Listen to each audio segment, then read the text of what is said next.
د حکومت موږ لا کلی وی په دغه باندې هغه موږ سره ونه کړله موږ له د علاقه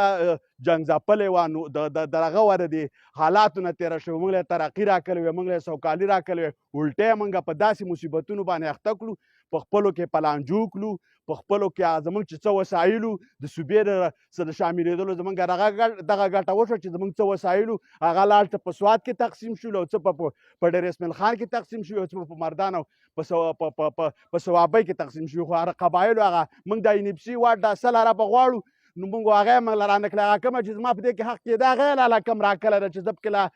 ویل یو لوی که نو بل راوړه ته هغه زوړو غواړه نو بیا یې هغه کړه بیا نور د نورو غم کوه خپل حق لا ولوغواړه دا کوم چې د دې صوبې څه کېږي بیا نورو نه غواړه چې ته ماله دغه راکړه نو هغه زموږ سره هغه نه شولو د هغه انصاف زموږ سره ونه شو زموږ د مولانا صاحب د پاټا خبره وکړه چې د پاټا نوم مه یادوئ ځکه چې دا موږ یو دغه پاټا دا زما یو پهچان و دا د دې قبایلي سیمې یو پهچان دی موږ په صرف په دې باندې څوک نه پوښتون کېږي چې یو سړی پښتو ووایي او دا به پښتون هغه ته وایي چې د پښتو کارونه وکړي چې د پښتو کار یې نه کړی په تش په نوم څوک نه پوښتون کېږي چې زه پښتون یم نو دا زموږ یو پهچان و دا هغه پهچان یې زموږ رغه کو دا ختم کو د پښو نه یې رغه کو دا لاندې کو بله خبره دا چې دا اوس چې کومه مردمشماري کېږي هندو ویل مسلمانېده او هغه راولګېد ویل دغه دی دا ماله دغه خیال دا ویل سنت یې کو هغه ویل چې دا ما فکر دا تاسو به پسې نور اږدئ تاسو خو زما نه هغه شته پرې کړله نو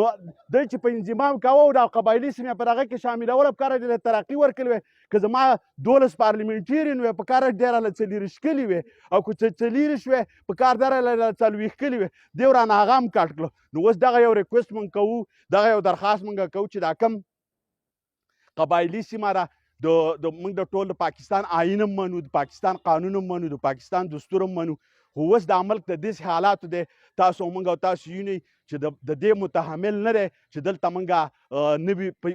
د سږ کال به الیکشن شروع شي دا به د 2024 پورې به په میاشت کې الیکشن روان ولی یو د ولږې ملک دی او بل یې سر ته پراټې کتلی دا ځان له ډوبېږي او زه ورته وایم په دې میاشت کې مې الیکشن وکړه په دې بله کې مې وکړه په دې بله کې مې وکړه نو یو خو دا الیکشن موږ دا درخواست کوو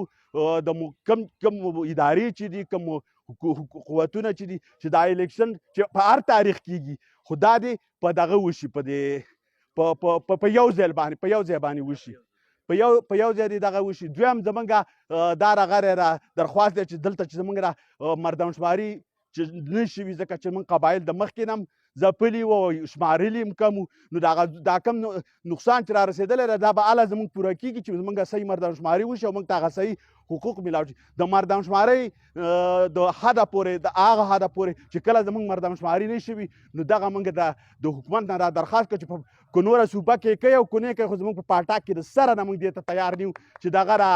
مردمشماري نه شوي دلته د الیکشن